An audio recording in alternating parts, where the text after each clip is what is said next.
There was a time in my life before the internet where I am sure there were shocking and disturbing news stories, but it didn't seem like we heard an update about them every 5 minutes. I'm not saying that that's a good or a bad thing, it's just a thing.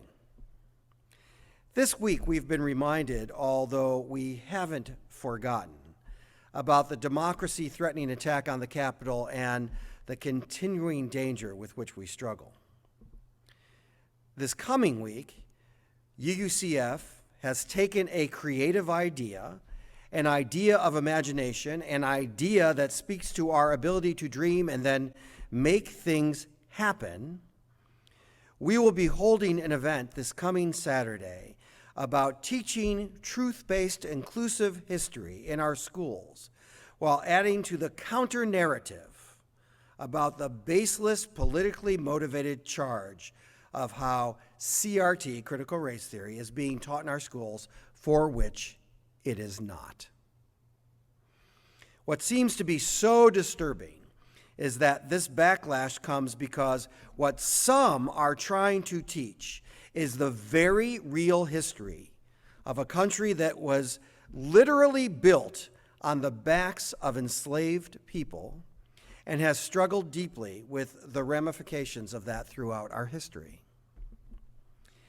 The idea to hold this event was that of our social justice coordinator, Andrew Batcher. Since we first discussed this, many people have now contributed to shaping, framing, and enabling this idea to be what it will be this Saturday, starting at 2.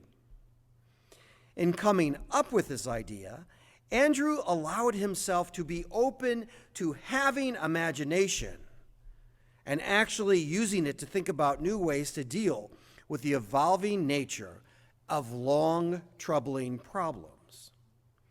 And allowing himself that intentional freedom of imagination, he was able to help to use a process that I will call intentional design, where one is open about creatively approaching the world, open to possibilities rather than stopping ourselves based on fear, preconceived notions, or projections centered on models of scarcity thinking rather than abundance. UU ministers often talk about models of scarcity versus models of abundance. So to further define for the purposes of today, I will say that a model of scarcity is when we have the ability to consider and act on various opportunities, but for whatever reason, our worldview either won't allow it or can't see it. On the other hand, a model of abundance is the ability to at least open one's mind to what is possible, whether or not those possibilities are acted upon. For the past couple of years together, we have been exploring the state of our religious community and where we are headed. We've spent a great deal of time on where we have been, which most people are really good at. But we're not as good at coming to terms or coming to agreement about where we're going. This is certainly true in normal times, but these aren't normal times, either socially, politically, culturally, or pandemically. If we were to look through the lens of scarcity, right now we would have a great deal of worries about our future and the future of so many things, and would see very few possibilities, if any at all. We might actually take some of our worst fears and project them in ways that limit our choices, our imaginations, our intentions to a very narrow range. I often wonder when we do that if we will find ourselves in that fear-based place, wherever that is, more quickly. However, if we view the world through a lens of abundance and curiosity, like Andrew did, we could be more open to imagination and exploring the possible. It certainly feels like in a world with so many unknowns, having a vivid imagination and being open to the possible may be one of the things that can help this world survive and thrive. I want to acknowledge there are plenty of people in situations where their life circumstances make a model of abundance so much harder. There's a privilege that comes with a life that has abundance in our choices. I would have to say that as we move forward in this community of faith, we could always be grateful to have the ability to make choices between models of scarcity and models of abundance. And here is the thing. I don't think we can live fully into our intentions if we can't allow ourselves to imagine something other than what we already have.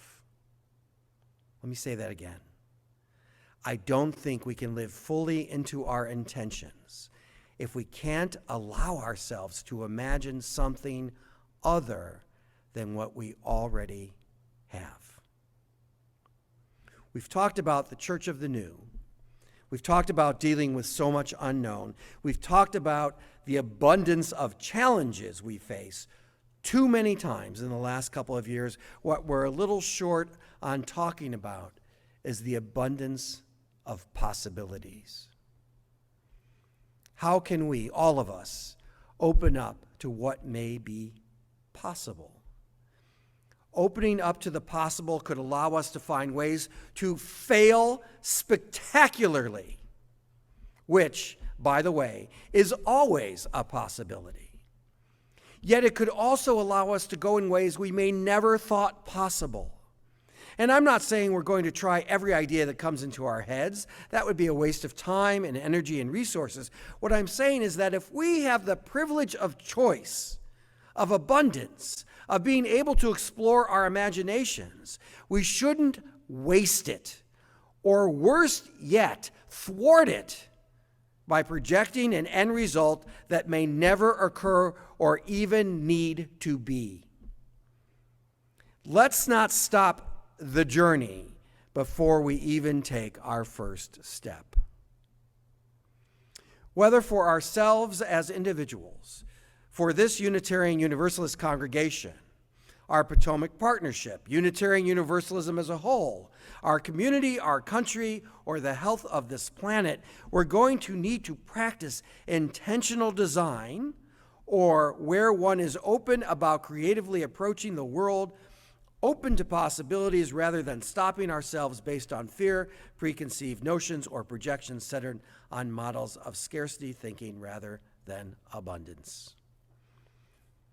What this may take is that some of us with many years of lived experience, we may need to use the wisdom of that experience, not be stuck in it, and we will need to use it to inform creativity and innovation.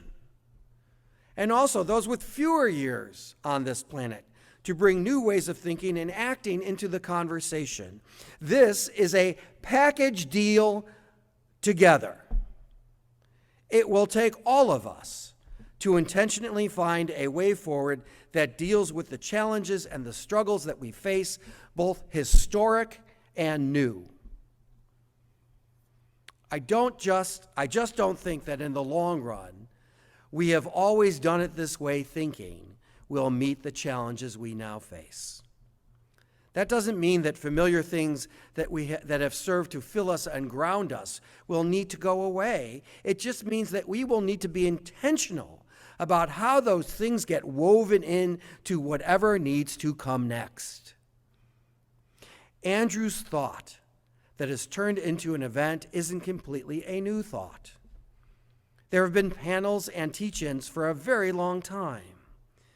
How we're using it to help create a counter-narrative to the new governor's bogus and politicized claims feels like a good example of weaving the old with the new. There's more to come about how we are supporting the teaching of inclusive history in our schools in the coming week, but for now, let me say this. This congregation committed a long time ago, to transforming ourselves, our community, and our world through acts of love and justice. And together, we now intentionally are on a path to designing how to make those words real for today, tomorrow, and beyond. May that be so, and amen.